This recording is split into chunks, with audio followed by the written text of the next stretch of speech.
Good evening and welcome to DD India Special Bulletin Parliament News that brings you the roundup of today's session of both the houses. I'm Deepika and let's start with the updates from the proceedings of Lok Sabha today. Lok Sabha, a bill to merge the three municipal corporations in the national capital into a single entity, was introduced in the Lok Sabha today amid opposition claims that the move was beyond the legislative competence of the parliament. Union Minister of State for Home Nityanand Roy introduced the Delhi Municipal Corporation Amendment Bill 2022, dismissing the claims made by the opposition. Well, Roy said Article 239AA gave Parliament the right to take laws with respect to any matter of the Union territory. RSP member N.K. Premachandran, Congress members Gaurav Gogoi and Manish Tiwari, PSP member Ritesh Pandey opposed the introduction of the bill, contending that Parliament lacked the legislative competence to amend the bill. Well, Premachandran said the bill to trifurcate the Municipal Corporation of Delhi was passed by the Delhi Assembly and it was beyond the domain of Parliament to pass law to merge the civic bodies. Well, Gogoi claimed that the move by the centre to merge the three municipal corporations into one through a law of Parliament was an attack on the federal structure of the constitution. He also questioned the rationale behind capping the number of seats in the municipal corporation for Delhi at 250, contending that the same should be decided after taking into account the population of the national capital. Well, Pandey said that the constitution granted powers to states to constitute municipal corporations. The bill states that the 2011 trifurcation of the erstwhile Municipal Corporation of Delhi was uneven in terms of territorial divisions and revenue generating potential. At present, the three corporations in Delhi are North, South and East Delhi Municipal Corporations, having a total number of seats at 272. While North and South corporations have 104 seats each, the East Corporation has 64 seats. The bill has a provision that the central government may, if necessary, appoint a person to be called the special officer to exercise the power and discharge the functions of the corporation until the date on which the first meeting of the body is held after the commencement of the Delhi Municipal Corporation Amendment Act 2022. While the opposition members from various parties in Lok Sabha walked out of proceedings over rising fuel prices, with the Congress MP questioning the need to hike prices of petrol, diesel and cooking gas following a 137 days hiatus after polls in 5 states concluded.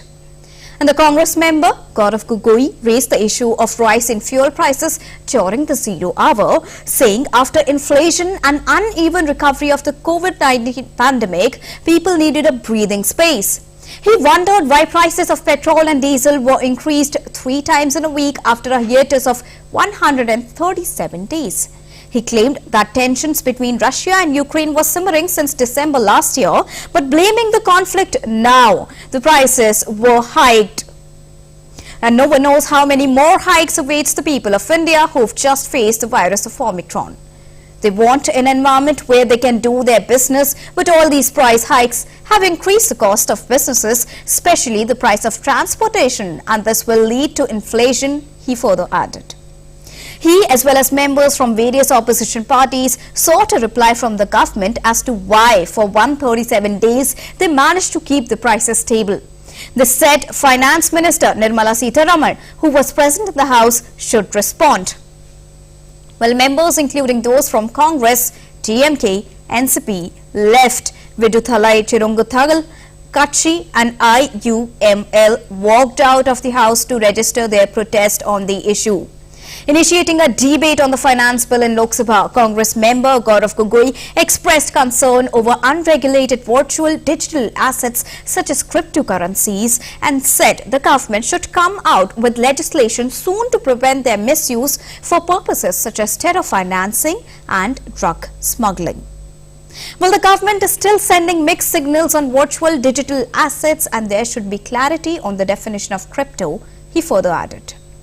Well, it is not clear if it is as an asset, currency or something that can be speculated upon, he said. Gogoi further said that the government should take a view on this so that virtual digital assets do not become a preferred route for money laundering, drug smuggling or crime.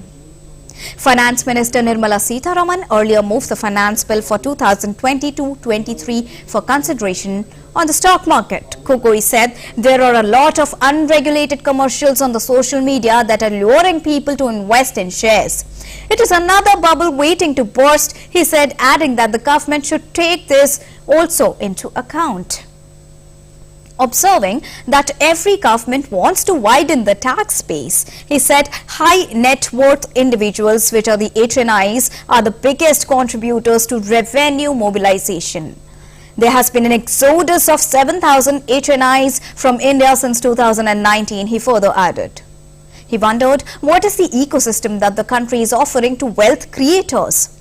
For 1 month, the government could keep the prices stable. What has changed now? Just because elections are over. That's how the government repays the people who put it back to power, he said in a swipe at the government. He also said that fiscally India is not in a good position and both the states and the centre are heavily debt-ridden. Jingoism is the only antidote that this government is offering to the poor. Well, Supriya Sule of the NCP demanded a ban on crypto, saying various committees have suggested so. She questioned the imposition of 30% tax on capital gain out of virtual digital assets, even when there is no legislation on that.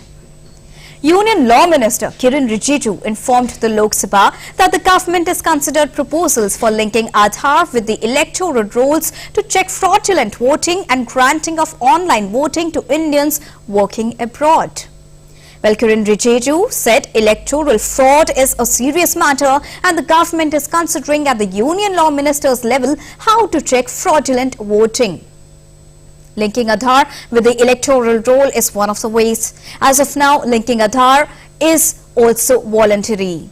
Our aim is to ensure one nation, one electoral roll to check double names in electoral rolls and fraudulent voting and ensure a clean voting process, he further added. Well, the Lok Sabha on Friday approved the finance bill which gives effect to new taxation, thus completing the budgetary exercise for 2022-23 fiscal. The finance bill was approved by the lower house after accepting 39 official amendments moved by Finance Minister Nirmala Sitharaman and rejecting the amendments proposed by the opposition by voice vote. Replying to a discussion on the finance bill, Sitharaman said India was probably the only country that did not resort to new taxes to fund the recovery of the economy hit by the COVID-19 pandemic. She also said that according to an OECD report, as many as 32 countries have increased the tax rates after the pandemic. Instead, the government put more money where multiplier effect would be maximum, she said while referring to the budget's focus on raising capital expenditure. Well, the budget 2022-23 raised capex by 35.4% to 7.5 lakh crore rupees to continue the public investment-led recovery of the pandemic-battered economy. Observing that the Modi government believes in lowering taxes, she said the reduction in corporate tax has helped the economy, government and also companies that are seeing progress. She said 7.3 lakh crore rupees has been collected as corporate tax so far this fiscal. The number of taxpayers has increased to 9.1 crores from 5 crores a few years back, she also added. Adding the government is taking steps to widen the tax base and the faceless assessment has been received well by the people. Responding to the concerns expressed by members on imposing customs duty on umbrella, she said it was done to encourage domestic manufacturing by the MSMEs. She further said that IFSC in Gujarat is making steady progress and several global funds and insurance companies are setting up offices in the International Financial Services Centre at Gujarat International Finance Tech City, which is also called GIFT. And now let's move on to know about all that happened in the Rajya Sabha proceedings today. Well, the proceedings of the upper house began with laying of papers. During the 0 hour, Sushil Kumar Modi of the BJP demanded ending the discretionary quota of MPs in Kendra Vidyalayas. The discretionary quota goes against the principles of transparency, he said. Ram Gopal Yadav of the Samajwadi Party raised the issue of the poor condition of primary schools. He demanded that computer-knowing clerks be appointed in primary schools. Tiruchi Siva of TMK demanded that uniform working conditions should be enforced in government colleges. Prashant Nanda of the BJD said that many folk and performance artists in Odisha have not received their pensions since April 2021. The matter should be expedited, he said. Shakti Singh Gohil of the Congress raised the issue of considerable delay in bringing the bodies of local fishermen in Gujarat who die in Pakistani jails after being caught for straying in Pakistani waters. Gohil said that 580 fishermen from Gujarat are lodged in Pakistani jails and many are serving their sentence in Pakistan despite completing their maximum sentence of 3 months. While Sanjay Singh of the Aam Aadmi Party raised the issue of insurance companies indulging in fraud with policyholders, Mausam Noor of All India Trinamool Congress said that the personal data of minor girls was leaked in Karnataka during the hijab row. Personal photographs of Muslim women were leaked through Bulibai app. TechFog also showed this, she further added. Well, Jaya Bachchan of the Samajwadi Party raised the issue of arsenic contamination of groundwater. 78% population depends on groundwater in India, but the country is also the second in arsenic contamination of water, Jaya said. She said that UP has high arsenic contamination affecting 2.34 crore people. Vandana Chauhan of the NCP demanded setting up of a fully dedicated civil airport in Pune. Sonal Mansingh of the BJP raised the issue of misuse of antibiotics. KC Venugopal talked about the changed format of CBSE creating problems for students. The House witnessed uproar from members of All India Trinamool Congress when Rupa Ganguly of the BJP raised the issue of Rampur heart killings. Amid the uproar by opposition members, the deputy chairman Harivansh asked for laying special mentions. However, nothing could be heard in the din. Amid the uproar, the deputy chairman adjourned the House till 12:10 hours. When the House reassembled, the deputy chairman called for taking up the question hour. In reply to a question, Minister of Commerce and Industry Piyush Goyal said that the technology-driven MSMEs are playing an important role in employment generation. In reply to yet another question, the minister said that offshoot of the technology-oriented policy of the government, mobile infrastructures like Apple have plans for large-scale exports from India. He said that under the leadership of Prime Minister Narendra Modi, wheat exports have increased over 10 times in the last 2 years. He also congratulated the country's farmers for enhanced mustard crop sowing this year. He said, "I'm sure that in the coming years, the Annadata of India will become a pride of the nation." In reply to another question on the Russia-Ukraine conflict, the minister said that in any situation, India's strategic interest will always be supreme. Responding to another question on rise in edible oil prices, Goyal said sunflower oil constitutes only a smaller proportion in India's overall edible oil basket. He said that prices of edible oils have gone up all across the world. While responding to another question about people who've left their businesses in Ukraine and returned to India after the war, Piyush Goyal said that no person has approached the ministry complaining about their business dislocated due to the war. He further added that the government is in talks with importers and exporters who are impacted by the situation and measures have been taken to ensure payment come on time. While in reply to a question, Minister of State for Communications Dev Singh Chauhan said that 4G service will start in BSNL by the end of the year. Responding to another question, the minister said that nearly 90% of the area in the country is under mobile connectivity. In reply to a question, Minister of State for Railways Danve Rao Sahib Dadarao said that there is no move to privatize the Indian Railways. In the post-lunch session now, the House took up private members' business. Rakesh Sinha of the BJP moved a motion for formation of a civilized cultural cell at the national and state level and providing adequate financial assistance to the group associated with such tradition and micro-culture. Speaking on the motion, Mr. Rakesh Sinha said that the proposal is aimed at reviving the golden era of Indian culture. Pointing to India's rich cultural heritage which saw great thinkers, he stressed the need to revive the pristine glory of India. He said that there is need to bring back the golden era of Indian culture that symbolized ancient India. Speaking on the motion, Jawahar Sarkar of the All India Trinamool Congress said that the proposal by Rakesh Sinha ignored the caste system. TKS Ilanguvan of the DMK said he did not subscribe to the concept of Manusmriti. He said that while there is need to preserve Indian culture, India is a vast country with a huge population. There are many languages because every culture has created a language. I don't want to be put into this Manusmriti Dharma concept, unquote, he added. Amar Patnaik of the BJP said that we cannot capture something which was responsible for perpetuating the caste system.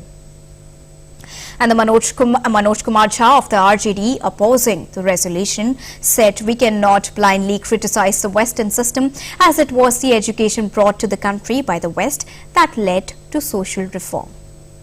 Referring to Baba Saheb Ambedkar, Mr. Jha said that Baba Saheb was of the view that India's future lies in Western education and Western institution.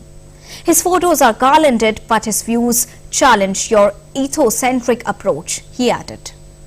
He also lamented caste-based discriminatory and the system in the country.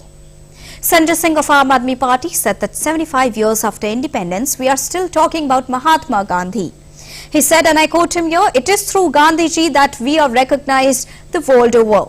People abroad may not know former prime ministers, but everyone recognizes Mahatma Gandhi as a symbol of India," unquote. He said that today there is a need to re-establish the principles for which Mahatma Gandhi lived all his life. Hindu religion believes in Vasudhaiva Kutumbakam, which talks about coexistence of people of several castes, religions and regions. However, 75 years after the independence, we raise questions on a person of a particular religion, region or caste, he added. Shiv Pratap Shukla of BJP said education system was quite developed even before the Muslims and the British.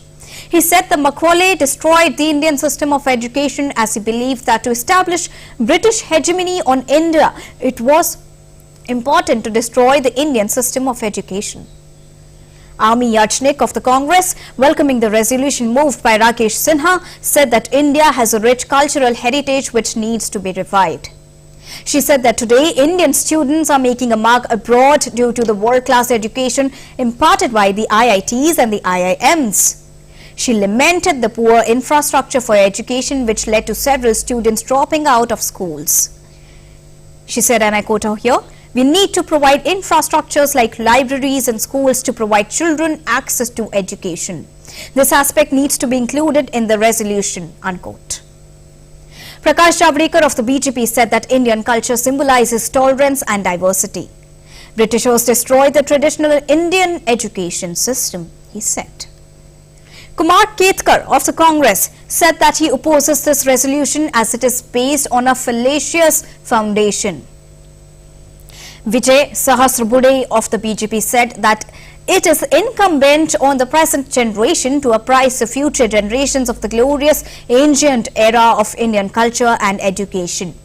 Mahesh Poddar of the BJP, welcoming the proposal of Rakesh Sinha, said that this is an idea that has elicited support from several sections of society. We need to decide if we want to glorify those who destroyed Indian culture, he further said. Well, the debate remained inconclusive and will continue next week. After the laying of special mentions, the House was adjourned for the day. And that's all for today in Parliament News. Thanks for watching. Namaskar.